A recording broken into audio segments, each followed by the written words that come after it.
Hey guys, it's Megan, and I am back for another plan with me. This is for the first full week of February, um, and I am using the Willow kit from Let's Planet. And you'll see there is quite a bit of foiling that I've put over this. I think all of this and this are from Nicole Alexia Designs, and then Cricut Paper Co. And I think Simply Beautiful Plans, and I can't remember who this quote was from, but it will all be down below. Um, I even added a bit of foiling just down to the washi down here, and I did do rose gold. I thought it would be perfect with this kit. Um, kind of adjust my light so you can see it without it being overly reflective. So yes, I wanted to use this kit in January. I considered considered using it for the week of my birthday, but it was becoming like an LPI month. And I love Let's Plan It, and I could easily do like months upon months of hers. But I like to switch up my shops week to week. On occasion, you'll run into like 2 weeks in a row. Like I think Christmas and New Year's were Saucy Stickers Co. I think in the beginning of even January, I had some back-to-back Let's Planets. And to be completely honest, next week will be a Let's Planet kit because I have a Valentine's Day kit from her. That's not 2 Valentine's Days, so that's what I went for. Um, but yeah, I did not film last week, so I'll just kind of give you guys a quick flip through that one. And this was using the Graceful Planner. And then the washi here, I use washi from the Planner Society, and I did not want to put any stickers in, to be honest. I wanted to leave it with just a base because I loved it so much. Um, so yeah, if you would like to see how the planning for this week went, please stay tuned. I was very busy all week. So um, you'll see that I did like a self-care Sunday because I was exhausted from the week. Yeah, I'm gonna go ahead and just jump into this now. Okay. So while this is planning, I'm going to answer some questions that I asked people to ask me on Instagram. I got a whole whopping of two. Thanks, guys. So I will answer those and kind of expand on them, I think, a little bit. If you can hear my dog snoring next to me, I'm sorry.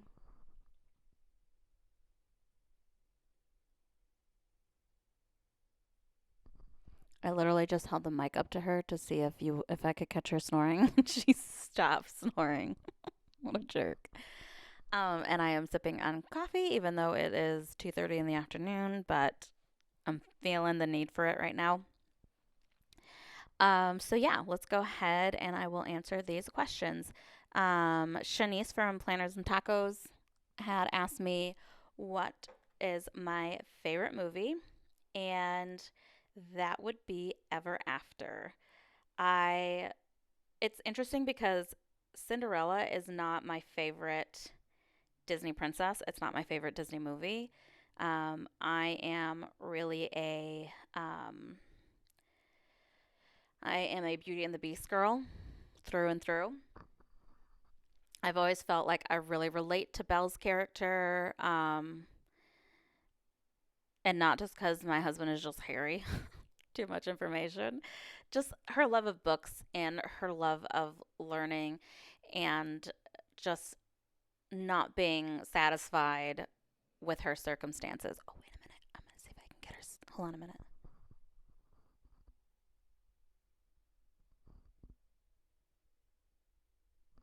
It's like she knows I'm trying to record her snoring. Okay, I'm going to stop that now. Um, but yes, so Ever After is just my all-time favorite movie. I love Drew Barrymore in it. She's just so beautiful. I love her acting. And that's not even, I don't think, the first movie I ever saw her in. Well, no, because I watched E.T. as a child. Um, but there was just something about her in that movie that just like it just cinched it for me. I loved ever after so much. Um, I love so many quotes from it. The quote, Drew Barrymore's character is Danielle, not Cinderella, it's Danielle. And she's getting ready to go, I think, to this ball. And, that whole going to, see the prince thing. And she befriends Leonardo da Vinci, if you haven't seen it. She befriends Leonardo da Vinci, and they're talking about love and stuff like that. And she said, "A bird may love a fish, signore, but where would they live?" And Leonardo da Vinci says, "Then I shall have to make you wings." And then she shows up, and she's just like ethereal looking, and I love it so much. And then there is another quote, um, when they are in this like old monastery, and there's books everywhere, and Henry, who's the prince, tells her to pick one, and she says, "I could no sooner choose a favorite star in the heavens." And it's just like, oh, I love that movie. I love so many quotes from that movie. It's so good. So definitely one of my all-time favorite movies. Number one, I have not ever gone through and actually made a list. I can usually say what's in my top 10. So I'll name a couple right now, I guess. Twister. I'm a big fan of Twister. Um, there was one May. This was probably like maybe 10 years ago. No, my sister wasn't living downtown yet.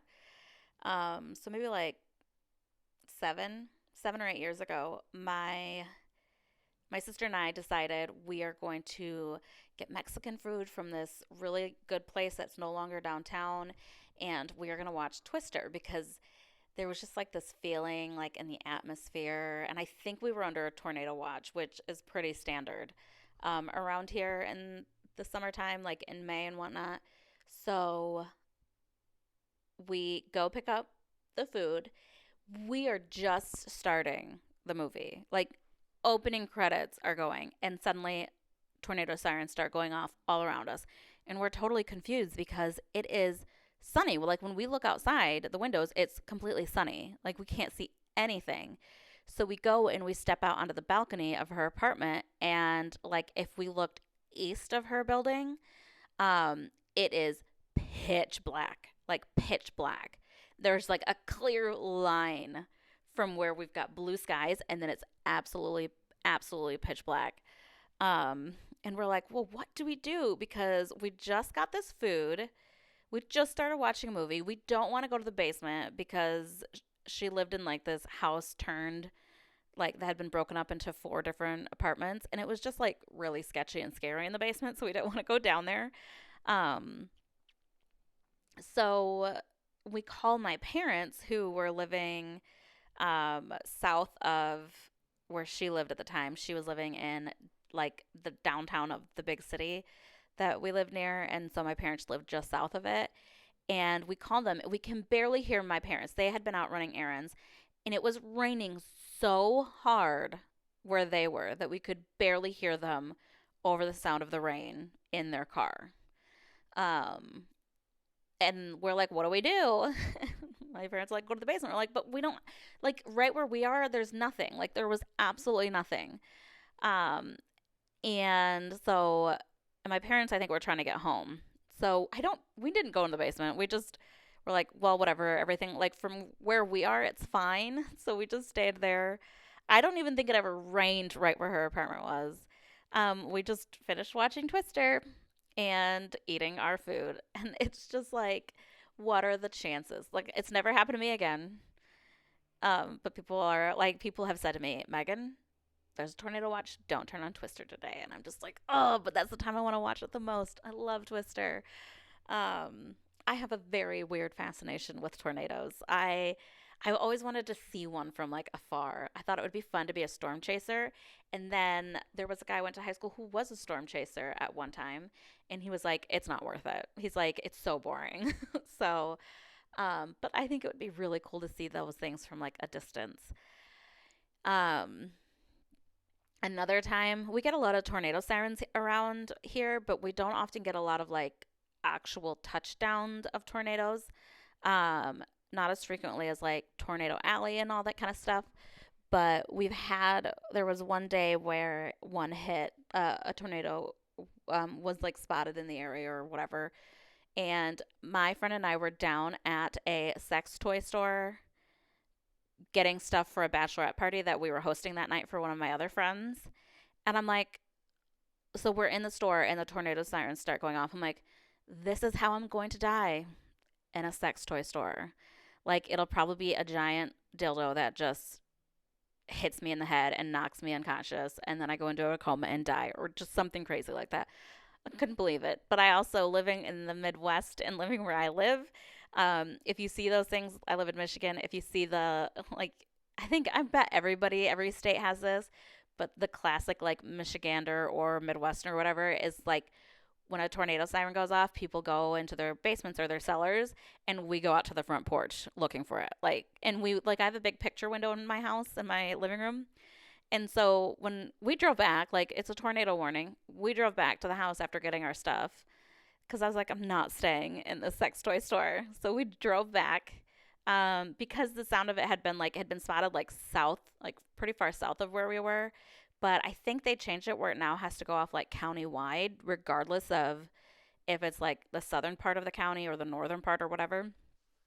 So we drove home and just sat in the living room listening to the tornado sirens going off, having the news on. And as a kid, they would terrify me.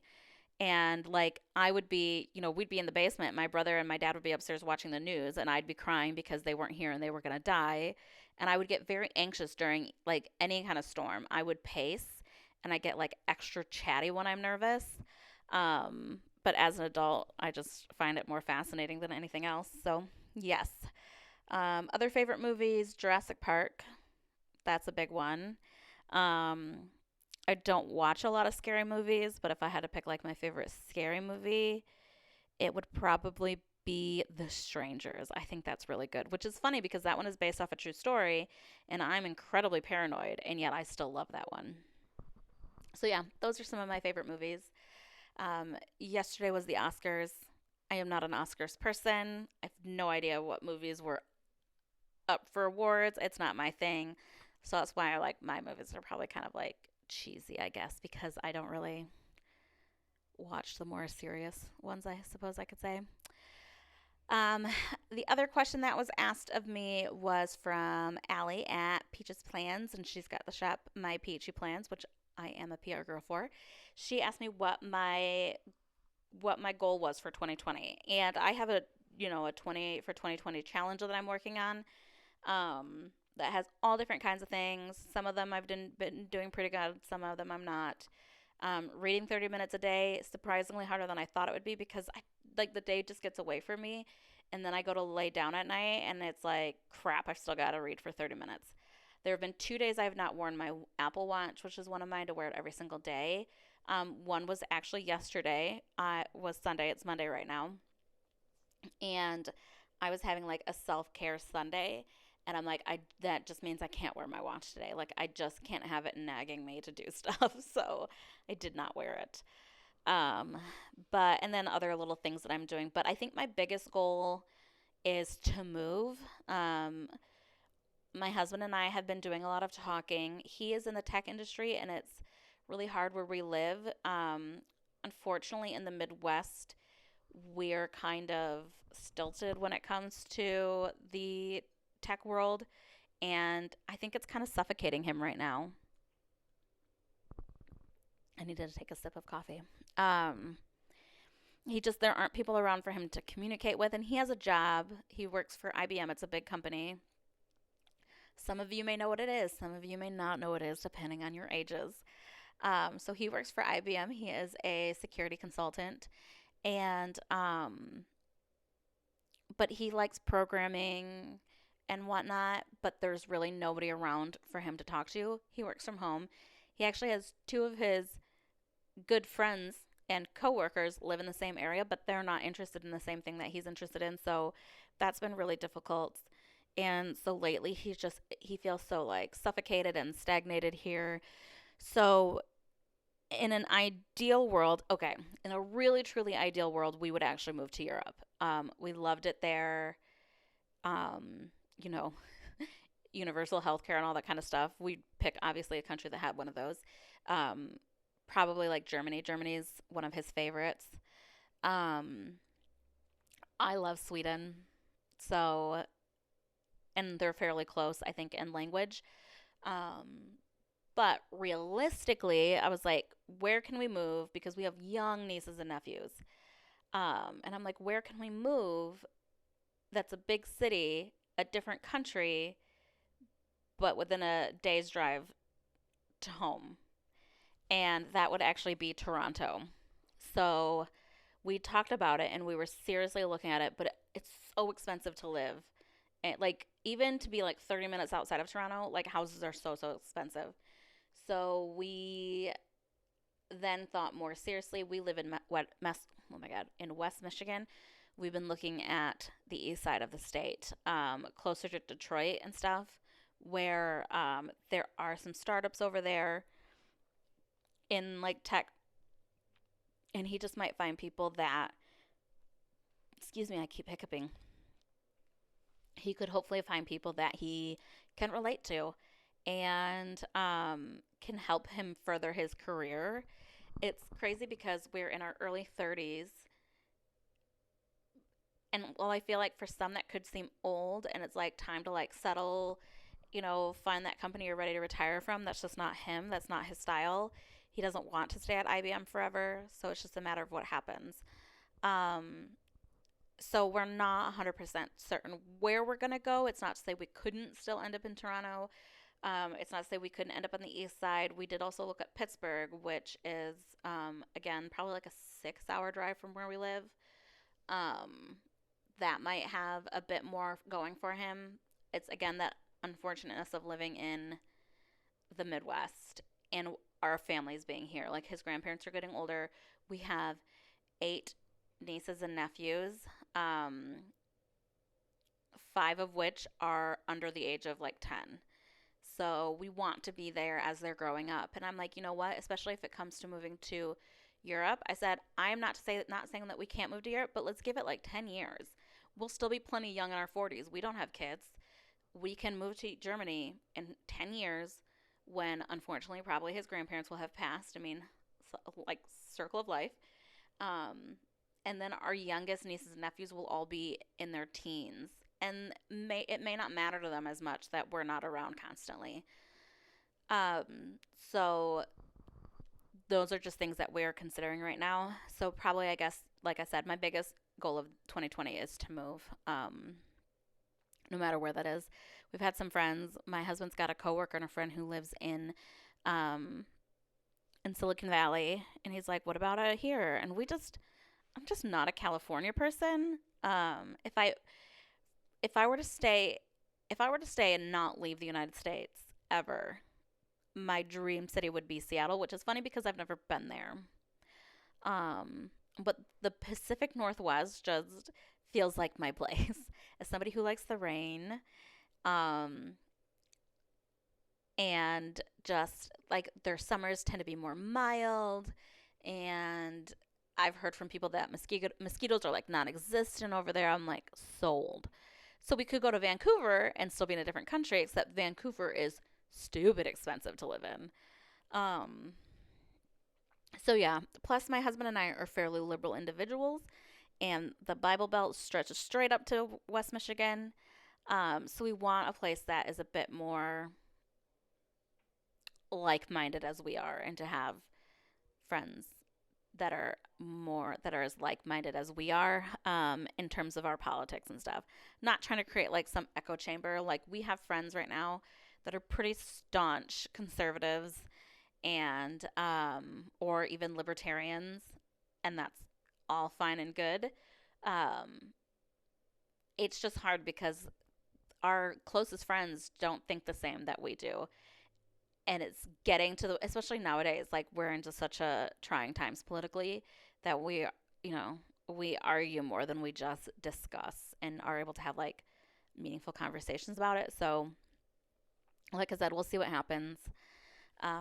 But yes, So, as we are coming up to the ending of this plan with me, like I said, Sunday I had like self care Sunday. I was go, go, go. I was at the studio 5 days this past week, which I haven't had to do that since I worked outside of the house. So I was really looking forward to just having a day to myself. We did 2 lap dance classes. I did a lap dance class that was like women only, and we did like a chair routine. And then on Friday night, my husband and I did a couples lap dance class, which was it's very difficult. I am in so much pain because it's far outside of a normal workout that I typically do when it comes to pole. And this wasn't any pole thing. This was just a dance routine, but it was still very difficult. But we had a blast. It was so much fun. Um, so yeah, that was a good one. And but I'm so tired. Even 2 days later, I'm still sore. I'm still tired. And having the birthday, we had a birthday party for my oldest nephew, and then Grayson, who's the third youngest. Um, so that was it. But then my fucking hooray would have been my lap dance classes, and now I'm going to go back live. Yeah, so that was the week. I just listened to the end of what I had actually recorded with my voice, and I wasn't actually making any sense in it. So that is it. If you guys would like, please follow me at Instagram at Grim Planner. And you can check out below. That will include all of the shops that I've used in this. And I will have some up close pictures of my spreads on Instagram. That I think is all I have for you guys. You all have a wonderful week. The week of Valentine's. That's the week that we're into. I hope you guys all have someone special to spend it with, or are just going to do your Galentine's Day thing. That is cool too. You guys have a wonderful week, and I will talk to you soon. Bye.